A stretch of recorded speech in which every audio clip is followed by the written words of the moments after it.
Estamos começando aqui o segundo episódio do Conexão do Saber. Comigo, Márcio Rodrigues, o Márcio do Criarte, e temos hoje um assunto muito importante para abordar. Nós vamos falar de inclusão. Um assunto que está bem atual, mas que, na nossa opinião, deveria ser atual há muito tempo. Mas, neste momento, a sociedade resolveu discutir a inclusão e levar a sério a inclusão. Então, nós temos hoje leis, né, que estão sendo cobradas, pelo menos, para que sejam praticadas. E o Márcio tem um convidado. Fala para nós agora, Márcio, quem você convidou para discutir esse tema tão nobre? Nós estamos trazendo o professor Carlos Augusto Carvalho.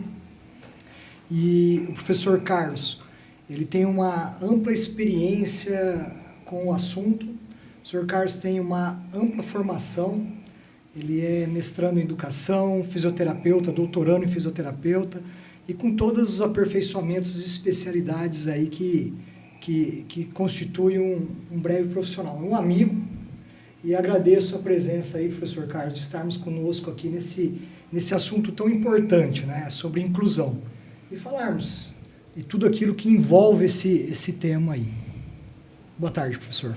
Boa tarde, Cid, boa tarde, Márcio, obrigado pelo convite. E a intenção nossa aqui é dialogar, né, como você mesmo falou, e levar um pouco do conhecimento que a gente tem, da experiência que a gente tem sobre o assunto e não responder perguntas, mas deixar mais perguntas no ar para que os nossos ouvintes, os nossos telespectadores aí que possam nos olhar aí via internet possam propagar essa informação e que a gente crie realmente uma maior inclusão através do conhecimento. Márcio, parabéns pelo programa.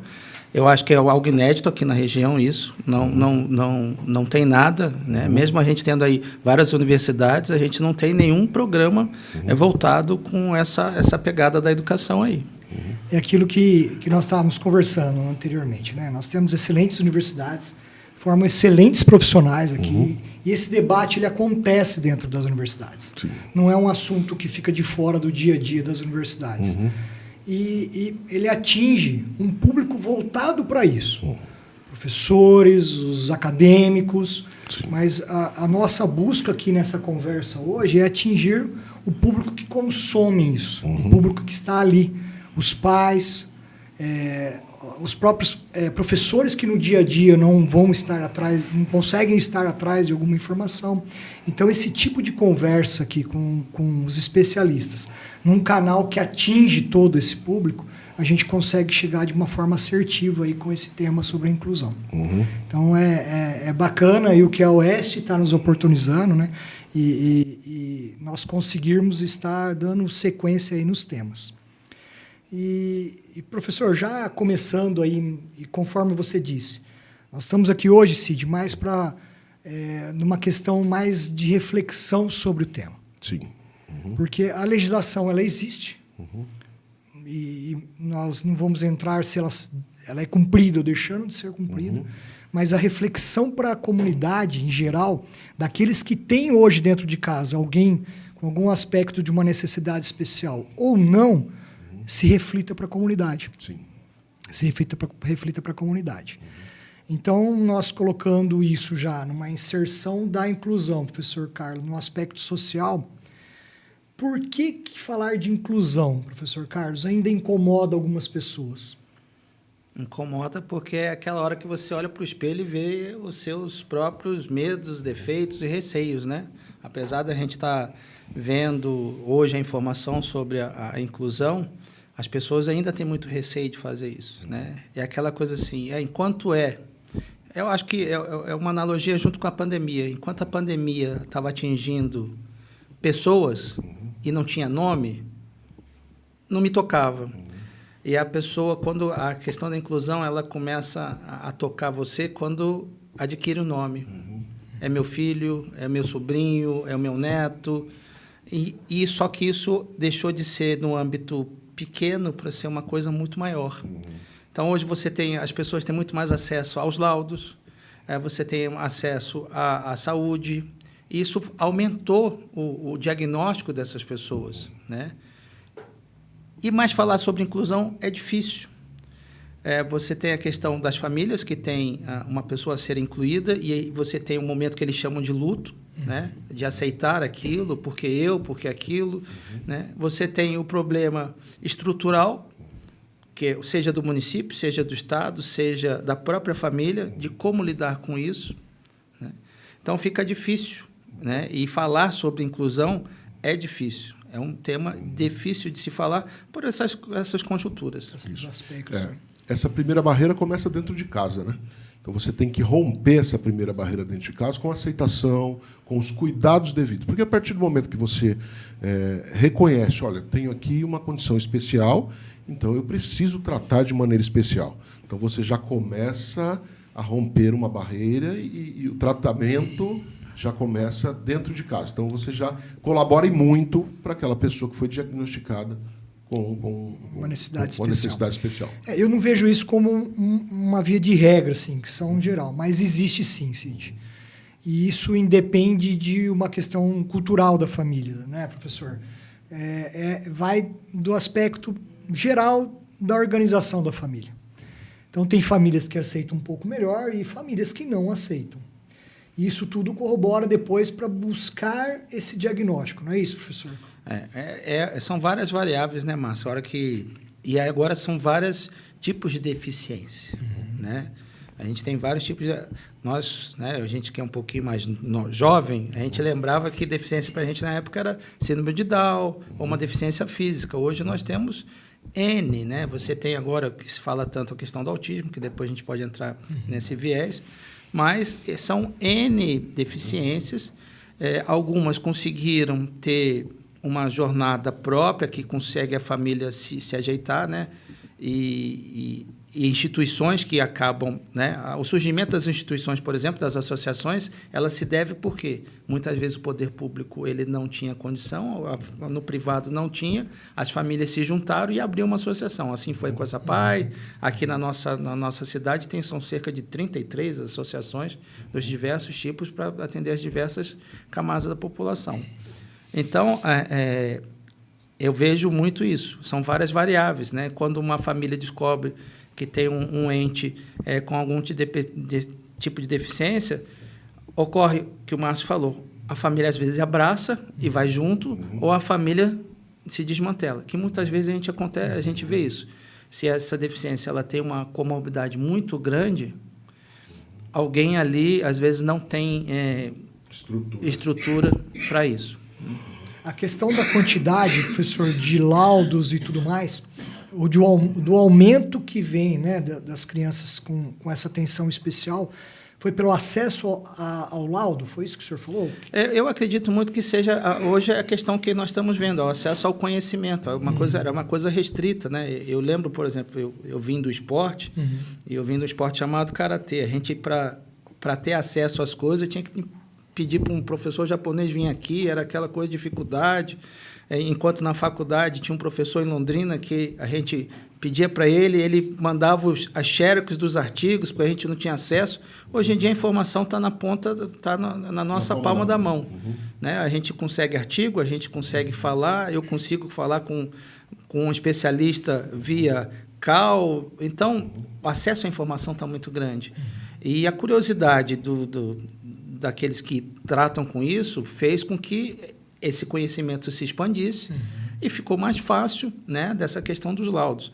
Eu, como falei para você, eu nunca vou contestar laudo de médico. Né? E eu sei que o laudo acaba sendo, né, independente para que ser, um salvo-conduto para essa família, né, vamos dizer assim, que ela vai poder ingressar no Ministério Público para ter uma assistência. Se o plano de saúde não puder dar a ela uma condição, ela processar esse plano de saúde, é o que a gente tem visto muito aí. Né? Então, a importância da informação e do conhecimento, e até mesmo uma roda de conversa dessa, porque até hoje tem gente que, às vezes, não sabe de seus direitos.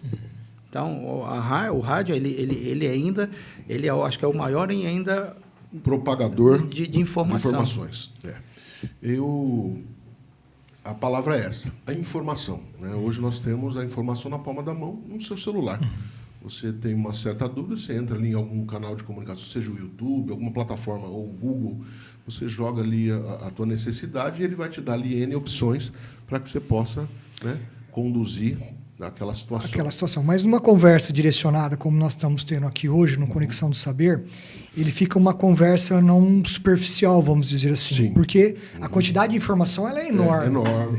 Mas com conteúdo, com aquilo que traga, o professor Carlos colocou agora, que chegue para quem precisa, isso é importantíssimo. Importantíssimo. Por quê? Porque aqui as informações são assertivas. Né? Então, aquilo que você precisa saber da sua necessidade, aproveite essa conversa, esse bate-papo, porque temos alguém que vai trazer um especialista. Aqui. Professor Carlos, e agora colocando nesse aspecto da apresentação da pessoa com uma necessidade. A sociedade ela tem alguns viés, algumas vertentes, como, por exemplo, aqueles que você colocou, que já tem alguém ou que já teve acesso a alguém que tem alguma necessidade, e daqueles que absolutamente não tem. E daí transforma um pouco a questão da curiosidade com uma questão um pouco de discriminação, um pouquinho de preconceito ali. Como que a sociedade hoje, o senhor enxerga com o trabalho, que você enxerga com o trabalho que tem sendo feito, como nós dissemos, via município, via universidades, a sociedade tem se transformado a respeito desse um pouco de preconceito que se existe com o deficiente ou não? Tem, Márcio. Graças a Deus tem, né? Ainda bem que tem, né? Porque era uma coisa escondida, né? A gente sabe disso. Primeiro, quem escondia era a própria família. A gente sabe que, e volta e meia, as pessoas que não têm acesso ao conhecimento, e às vezes por uma estrutura familiar, uma própria, vamos dizer assim, entre aspas, uma ignorância sobre o assunto, a gente volta e meia, às vezes, principalmente no interior aí do rincão do Brasil, que a informação não chega ainda, você tem ainda crianças, adolescentes, adultos presos, né? Recentemente aqui foi um menino um moço, acho que um jovem de 20 e poucos anos, estava preso numa casa toda maltrapilhada porque a família estava pegando loas dele para viver e só mantinha ele vivo. Então, você ainda tem essa... E foi aqui em Presidente Prudente, que é uma cidade que tem até informação. Né? Mas, graças a Deus, Márcio, a coisa está mudando, porque as famílias deixaram de esconder para apresentar à sociedade. E a sociedade começou, né, por causa das leis todas, das informações, dos meios de comunicação, que deixou de fazer, né, eu acho que é uma pergunta que talvez você vai me fazer mais para frente, e a gente fala, ela deixou de fazer aquela coisa glamurosa ou do coitado e mostra que a pessoa com deficiência ela pode ser uma pessoa comum, como eu, você. Né? Eu me lembro que quando eu fiz o meu TCC da graduação, a gente entrevistou o pessoal da Paralimpíada. Foi logo no comecinho que estava começando essa questão da Paralimpíada.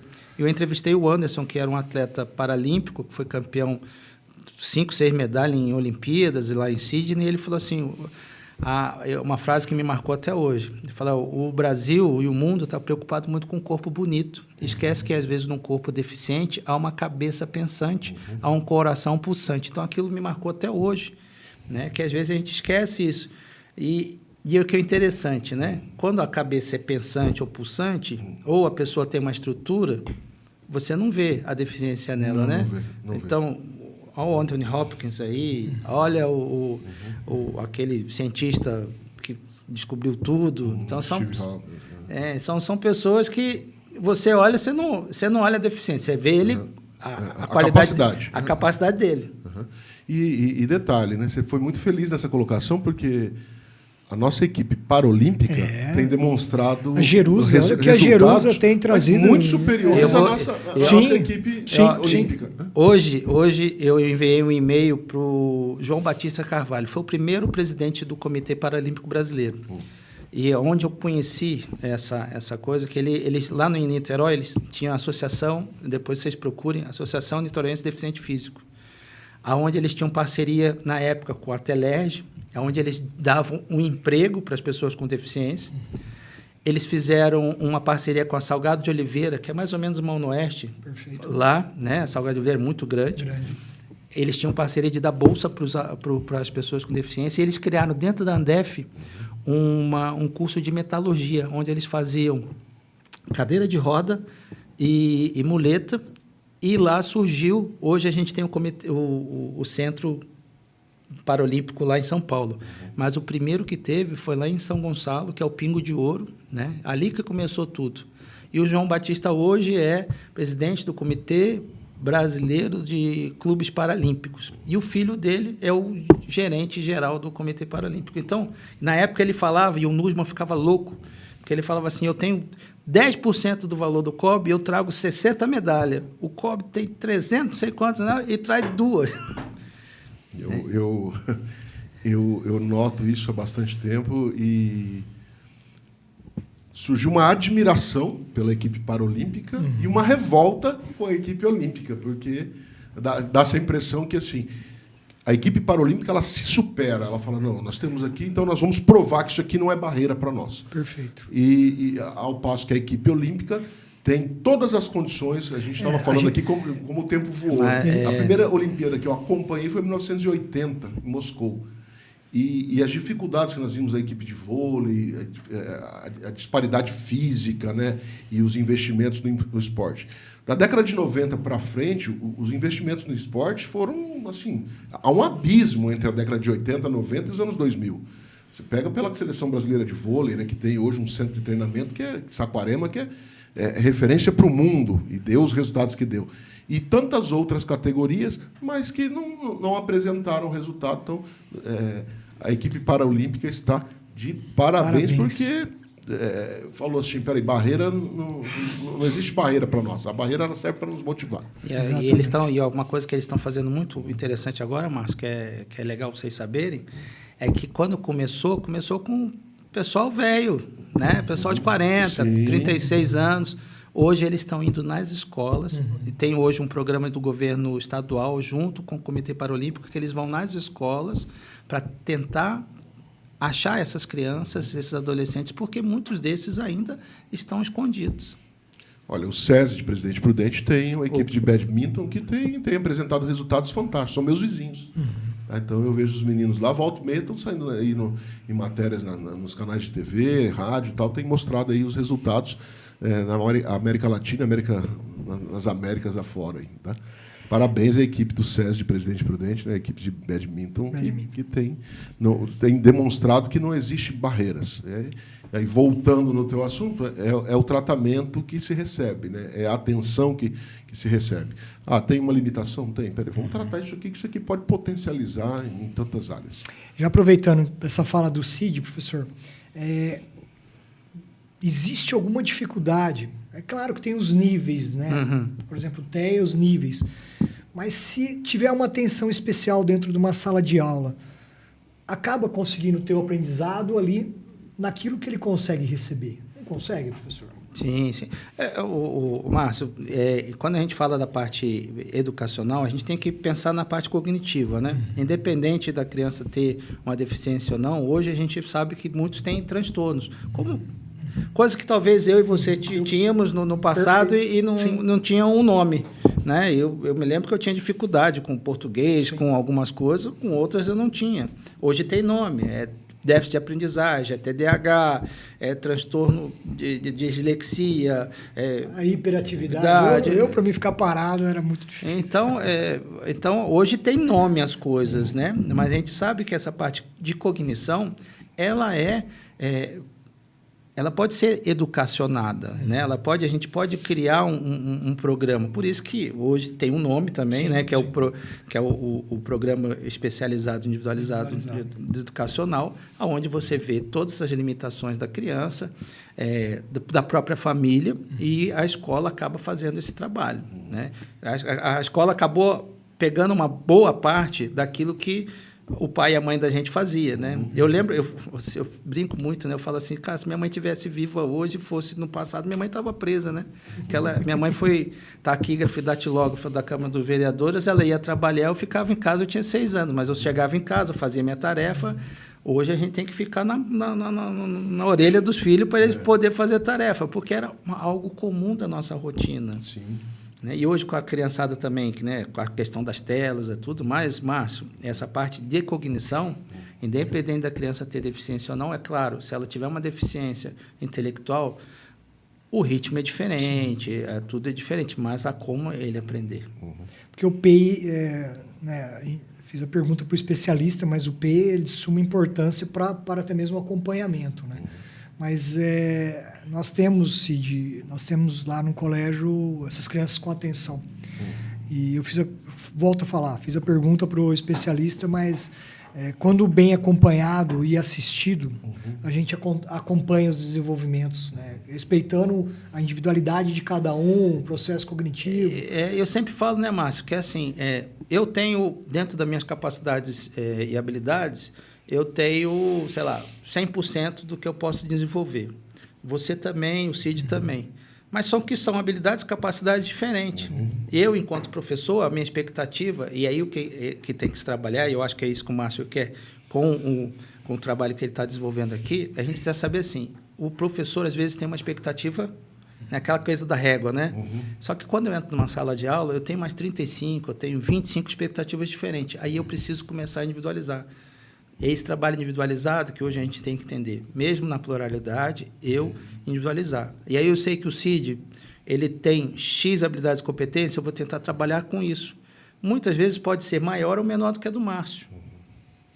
Né? Mas eu vou trabalhar com você que você chegue no máximo do seu potencial e o Márcio no máximo dele. Potencial dele. É isso que a gente tem que trabalhar. E aí muitas vezes a gente põe a régua lá em cima E quer que todos alcancem. Que é um problema que nós temos visto com essas avaliações que nós temos de Saresp, PISA, tudo, porque se prega tanto essa questão que nós estamos conversando, a coisa da individualização, da humanização, mas só que essas avaliações ainda permanecem conteudista, sem olhar a individualidade. Vamos voltar aí nos pais, né? Minha mãe e meu pai diziam o seguinte: não saia de casa pensando se eu vou ser melhor que o outro, mas faça o seu melhor. Então, cada um tem a sua limitação e seu talento, né? Então, numa área você tem mais talento que ele e vice-versa, e aqui também. Mas, em regra, cada um tem que fazer o seu melhor. Então, aí cabe ao mestre, né? É o mestre. Que vai descobrir, dentro daquele conjunto de pessoas, né, como cada um chegar no seu melhor resultado. Cid, você tocou no assunto de famílias, nós conversamos um pouco sobre isso no início do nosso programa, do nosso bate-papo, e é o próximo passo nosso. Mas também eu queria fazer uma pausa aqui para você agradecer aqueles que fazem isso ser possível aí, Cid. Sim. Bom, nós temos a Catucci Uniformes, tá, que é uma grande parceira e que faz com que esse programa e que esses assuntos venham, né, a serem discutidos. Meu muito obrigado, Catucci Uniformes. Nós vamos rodar, o Bolinha vai rodar aí o VT da Catucci Uniformes. Nós temos, em forma, atividades aquáticas, tá? Está conosco também. O Colégio Criarte, do nosso amigo Márcio. A Max Center Papelaria também está conosco, e que são empresas que fazem possível esse projeto acontecer. Vem ser Criarte. Educação infantil, ensino fundamental e ensino médio. Mais de 30 anos de tradição. Criarte. Está buscando uma forma divertida e eficaz de se exercitar? A Informa tem tudo o que você precisa. Natação infantil e adulto, hidroginástica, waterbike, bike na água, musculação e muito mais. Não perca mais tempo. Junte-se à família Informa e descubra o prazer de cuidar da sua saúde. Camisetas e uniformes personalizados. A Catucci Confecções é referência na região. Camisetas escolares, camisetas religiosas, esportivas e moletons. Estampas de alta qualidade, conforto e estilo. Catucci Confecções. Sua marca, seu jeito. Aqui na Max Center tem tudo o que você precisa. Material escolar, escritório e muito mais. Qualidade, variedade e aquele atendimento que faz a diferença.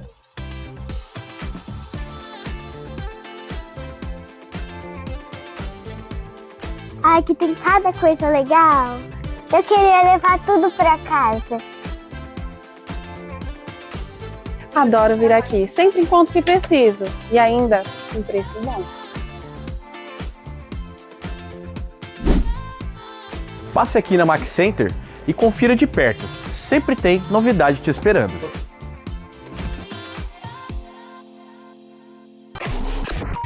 Retornando agora à nossa conversa, Nós sabíamos que não seria simples tocar nesse tema, mas ele é muito importante. E aspectos específicos, professor Carlos. Já falamos sobre a família, mas vamos voltar nesse tema. A importância e o papel das famílias nesse processo. De fato, a inclusão começa em casa, né, professor? Começa. A família, como diz, né, é família, né? É aquela coisa, é o berço, é onde a gente aprende o respeito, onde a gente aprende o que é certo, o que é errado, o que deve ser feito, o que não deve ser feito, né? Então, a família ainda é o maior, né, eu sempre falo isso, até quando eu dava aula em escola, eu falava assim, a gente tem 3 coisas, é a escola, a família e alguma religião. Isso, esse tripé que faz com que a gente seja o que seja. Os pilares. Né? Se não for isso, mas é em casa, né, a família, é que faz com que a gente conheça e vá fazer a inclusão, né, corretamente. Né? Afinal, todos nós somos inclusos, né? A gente apareceu no mundo e a gente precisa ser incluído ali, né? Em casa. Os pais começam a adaptar a casa, independente se a gente tem uma deficiência ou não. Ele vai comprar o berço, ele vai fazer isso, vai comprar aquilo, e a gente vai crescendo assim. Obviamente, com uma criança com uma deficiência, que ela tem ela precisa de algum recurso a mais, os pais vão fazer isso. E aí eles vão introduzindo essa criança e mais para frente esse adolescente à sociedade. A gente vê que as informações hoje, o acesso a elas, e nós falamos sobre isso, elas são muito importantes, né? Sim. Agora eu vou dar até um testemunho. Isso, eu tenho hoje uma pessoa, é uma adulta com necessidades especiais, ela tem uma deficiência rara, e isso há 27 anos não foi tão simples ter acesso a essas informações. A biografia ela era escassa, e chegar a esses livros, claro que a medicina acessava isso dentro da universidade, mas não se contemplava depois nas especializações e nas residências. Não era como hoje, né? Muitas especializações, muitas áreas da medicina. Então, consultávamos os médicos ali. E a biografia não chegava para todos. Ou aqueles que não buscavam não tinham. Então, hoje, o encontro dessa informação ou a conexão com outras famílias que tenham alguma situação parecida, a conexão hoje é muito mais fácil. Né, professor Carlos? Ela é muito mais fácil. Então, já fiz um parênteses aí da testemunha, mas como que as redes sociais e a mídia hoje, né, ela pode nos ajudar. Então, eu queria já jogar isso que eu coloquei. Elas têm sido fundamental. Nós temos hoje, acho que um dos maiores especialistas na área do TEA, por exemplo, o professor Paulo Liberaresco, não é só no TEA, mas em diversas deficiências, e ele é bem assertivo, ele não passa pano, sabe? Eu gosto muito dele porque ele não passa pano. E que é isso que fala o Márcio. Então, tem muitas famílias que estão utilizando hoje a rede social, que é uma coisa para comunicar, para poder levar conhecimento. Nós temos, eu sigo uma advogada que é mãe de uma autista, Letícia Amaral, alguma coisa assim, é lá de Goiás. Então, como ela está muito próximo de Brasília, então algumas conquistas que estão tendo hoje são esse grupo de mães, de pessoas, né? Nós temos hoje a deputada federal Andréa Werner, que, se eu não me engano, quando estava começando esse negócio de cortar a Unimed, de cortar os planos de saúde, ela e mais umas mães se acorrentaram lá na Justiça Federal. Quando que a gente imaginou que ia ter um negócio desse? Por mais que acontecesse isso no passado, não tinha visibilidade, né? Não. Se não fosse os canais de comunicação, os jornais impressos lá de 1990, 2000, não chegava a informação. Não, e a televisão não passava. Né? Eu sou da época, eu sou novo, hein, pessoal? Mas eu sou da época que tinha uma revista semanal, que era a Capricho. Era uma revista de fofoca, mas que tinha algumas páginas destinadas a reclamações, a encontrar pessoas que famílias já não tinham contato há muito tempo, e também a buscar soluções de algumas situações como essa. Hoje a questão da rede social é muito grande. E as pessoas deixaram de ter medo de falar, né? Exato. As pessoas deixaram de ter medo de falar, de achar que a culpa dela, alguma coisa, as pessoas falam. Então, esse tipo de informação tem sido muito importante. Como diz a palavra, né? Eu sou dessa linha, né? Eu creio a palavra de Deus. Ele diga assim, conhecereis a verdade vos libertará. Deus é assertivo em tudo, né? Em tudo. Então, quando você conhece os seus direitos, você conhece também fórmulas para que você possa tratar, para que você possa cuidar, tudo fica mais fácil, né? A questão da legislação ela foi aprimorada ao longo desse tempo que nós estamos conversando aqui, né? Ela veio para poder contemplar, né? Desde esse pessoal dessas famílias que se uniram e montaram as associações e tiveram a visibilidade em meio de deputados e congresso e tudo mais. Então isso também foi aprimorado para que ajude as famílias. Sim. Porque, infelizmente, nós estávamos conversando sobre isso, se não tivessem esse amparo, muitas coisas não estariam acontecendo hoje. Muitas coisas não estariam acontecendo. A lei, né, a legislação ela é muito recente. Né? A LPI, se eu não me engano, tem 10 anos. Né? E assim, quando se sente na pele que a coisa vai. Né? Hoje, um dos maiores legisladores e fazedores de lei de inclusão é o Romário. Quem esperava que o Romário fosse, né? Mas por quê? Porque sentiu na pele. Dele. Porque ele tem ele sentiu na pele e hoje ele é um cara que briga em relação a isso. E aí existem outros deputados em relação... Se eu não me engano, parece que tem um deputado autista também lá. Né? E hoje, aqui na nossa região, o Marangoni parece que também está à frente disso. Ele fez uma lei... assim, tem o deputado Vinícius Carvalho também, que fez uma lei sobre a questão do laudo. No máximo, em 90 dias, o SUS, por exemplo, dá um encaminhamento. Então, são leis que vão complementando uma outra, de uma situação que vai ocorrendo. E aquilo hoje, Márcio, com a rede social, com a questão da rádio, porque o pessoal fazia a lei, a gente nem sabia que existia a lei. Existia a lei. Ela ficava num âmbito mais jurídico de uma necessidade de pesquisa. Mas o acesso era muito difícil, você saber das coisas, lá pegar 30 anos, as próprias jurisprudências, aquilo que acontecia era muito difícil o acesso, porque tinha que ser publicado, tinha que ter uma busca ali impressa mesmo no que acontecia. A gente fazia aquela pesquisa, lembra? Voltamos no início da frase, no início da conversa, no início dessa fala. É você conhecer, o conhecimento. Está aqui, está acontecendo, eu tenho um caso parecido. Opa, o Márcio, tem um caso aqui, eu vi uma criança, o Pedro, um gordinho, eu acho ele engraçado, porque ele reclama de tudo, tal, e eu acompanho ele nas redes sociais. E aí eu vi que ele tem um tumor na hipófise, e eu fiz uma cirurgia, eu tirei um tumor da hipófise há 3 anos, 2 anos. E aí eu vi e falei, peraí, nós temos um especialista em Presidente Prudente. Aí eu entrei nas redes sociais dele, comentei e mandei isso para o Dr. Felipe Gaia, que foi quem me operou, que é um especialista. O cara é respeitado aí Brasil afora. O doutor, obrigado. Tal, e a família agradeceu também. Então, quer dizer, um ajudando o outro, essa informação ajuda muito. Muito. O acesso, a troca a respeito disso. Fala que, quando utilizado para uma boa causa, é fantástico. Fantástico. Professor, o que pode inspirar uma transformação profunda e real? E aqui eu coloco numa questão profissional, vamos dizer assim, né? A busca...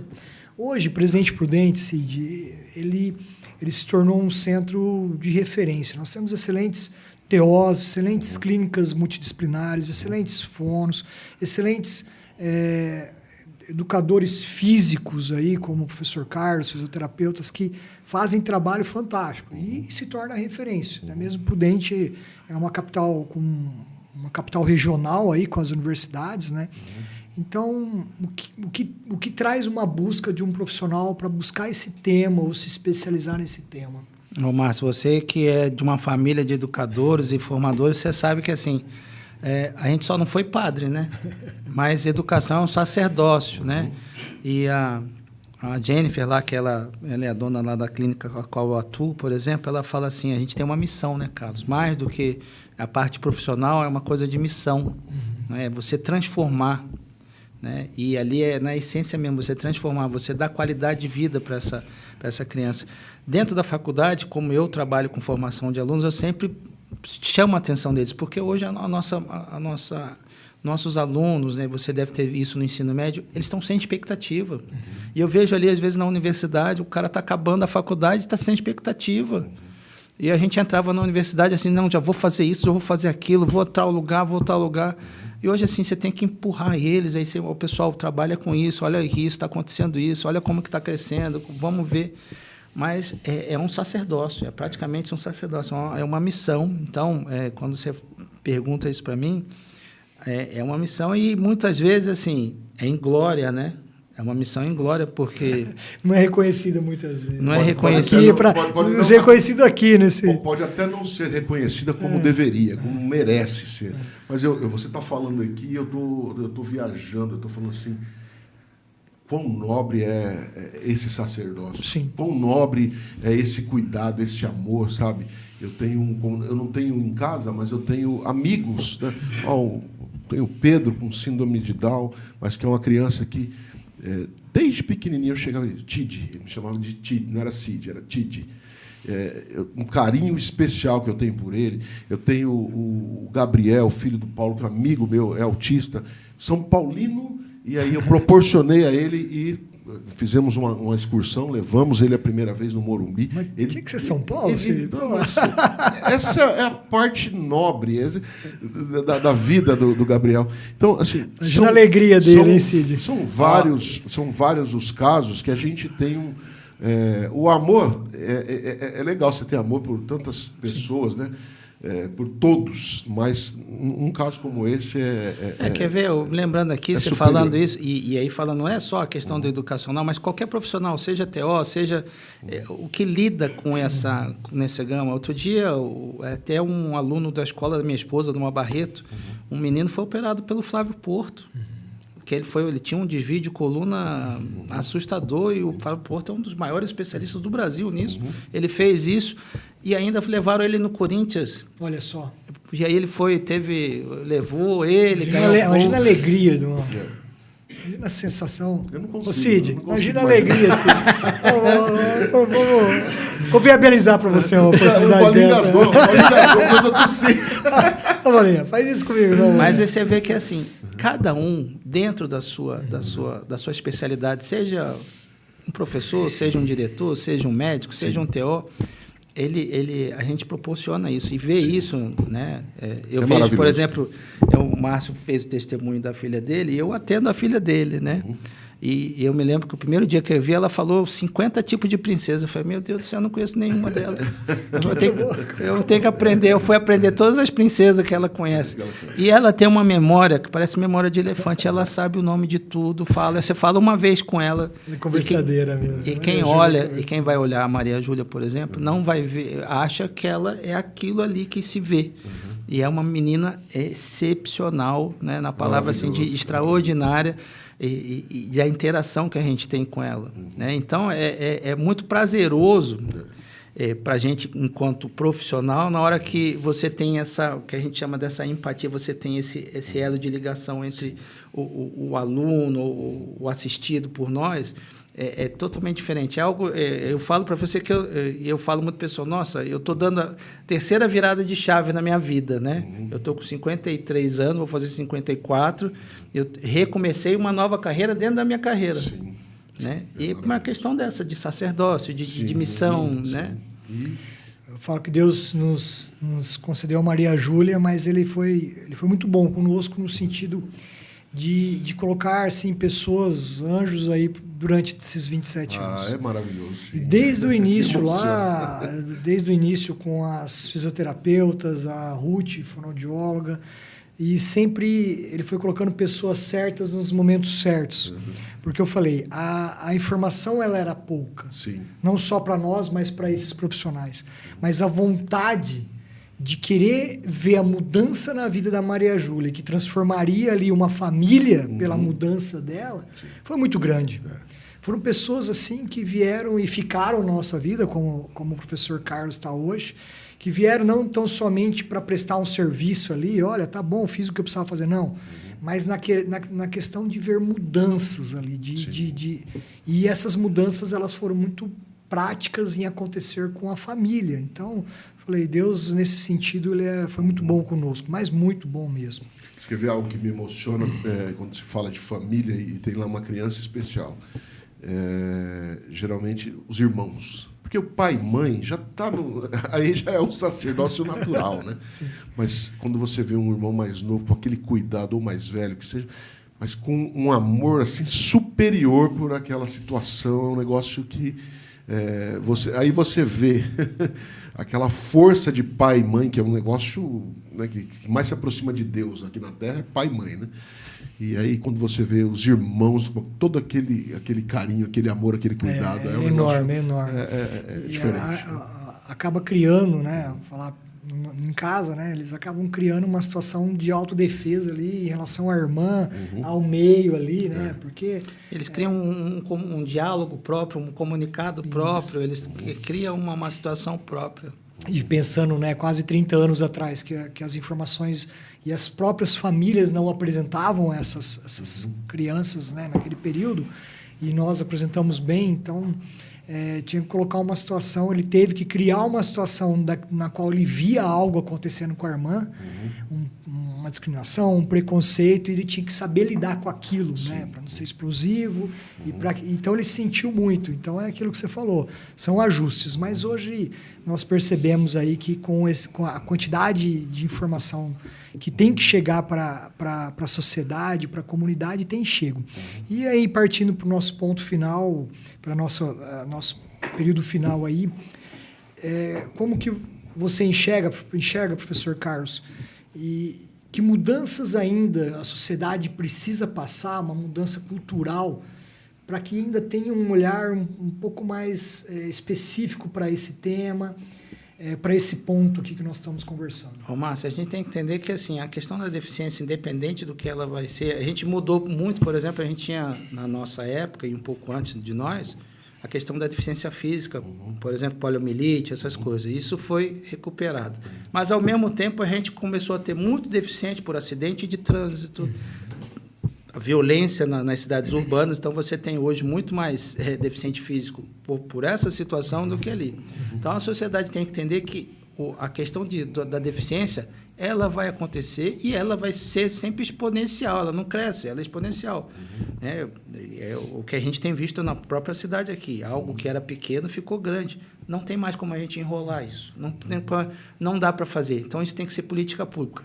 Começar de pouco em pouco, entender como quer, seja na parte arquitetônica, seja na parte atitudinal, seja nas escolas, na formação das universidades. Não pode ser uma disciplina isolada, e sim tem que ser uma disciplina que ela vai correr em todo o curso, seja ele no curso de jornalismo, como que eu vou trabalhar, como que eu vou fazer, né, no curso de pedagogia, no curso de medicina, em todos. É algo que tem que ser falado, porque tem que entrar na nossa cultura, tem que entrar, não é uma coisa mais isolada, é um caso à parte, não. É um caso que vai acontecer e os transtornos estão aí, a gente tem visto.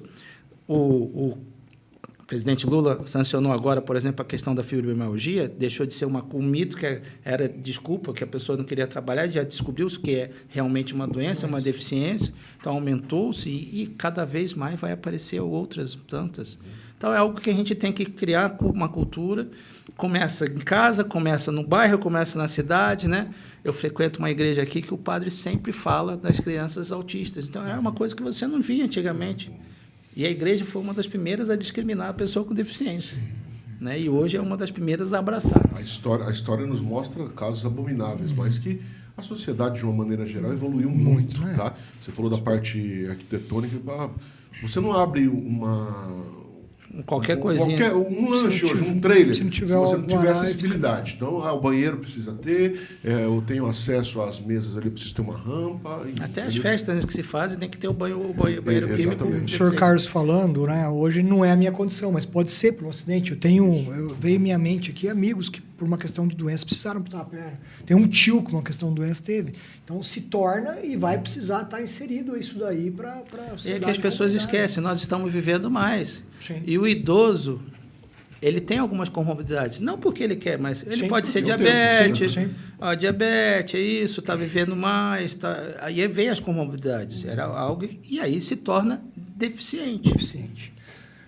Senhor Carlos, eu gostaria que o senhor falasse agora do teu trabalho, ou até mesmo a questão do que hoje o senhor está inserido no Conselho Municipal de Assistência a Pessoas com Necessidades, do que é feito, porque, de repente, quem está assistindo, essas informações elas são importantes para que depois tenha uma busca ali direta, assertiva, por alguém que ele conheça ou não, e até mesmo trabalho particular, né? Na universidade, que o senhor faz, lá a clínica da Jennifer. Pode colocar para nós aí. Ô, Márcio, Cid, obrigado pelo espaço que vocês me deram, né? Hoje eu estou como coordenador da pessoa com deficiência aqui do município, né? É o meu segunda gestão que eu estou. E a gente tenta desenvolver políticas públicas junto a essa comunidade, levando informação, conhecimento, tratando das necessidades das pessoas, das famílias que às vezes precisam, né? A gente foi o primeiro município a criar carteirinha do autismo, né? O Estado foi criado 2 anos depois. E o governo federal ainda está pensando em criar, né? E a gente hoje conseguiu fazer isso, foi um dos primeiros municípios. O prefeito atual está tentando criar um centro de referência do autismo, que ele sabe da necessidade hoje. Então, dentro da... Prudente está procurando, dentro do seu espectro, criar condições para que as pessoas com deficiência ela tenham seus direitos respeitados. Enquanto professor, eu sou professor da universidade, lá do Oeste, do curso de Educação Física, lá a gente estamos lançando agora um grupo de neurodivergentes, porque a gente tem visto que é necessário disso. Então, tem a professora Janaína, a professora Camila, que são doutoras, né, e especialistas nisso. Também tem um trabalho na Clínica Eleva, da Jennifer Brito, que é uma das clínicas especializadas da cidade, de tantas outras que tem aqui. Ou foi uma das coisas que aqui em Prudente cresceu bastante, né? Até porque o poder público não tem uma especialização e os próprios planos de saúde também não têm. Então, essas clínicas acabaram crescendo por essa necessidade.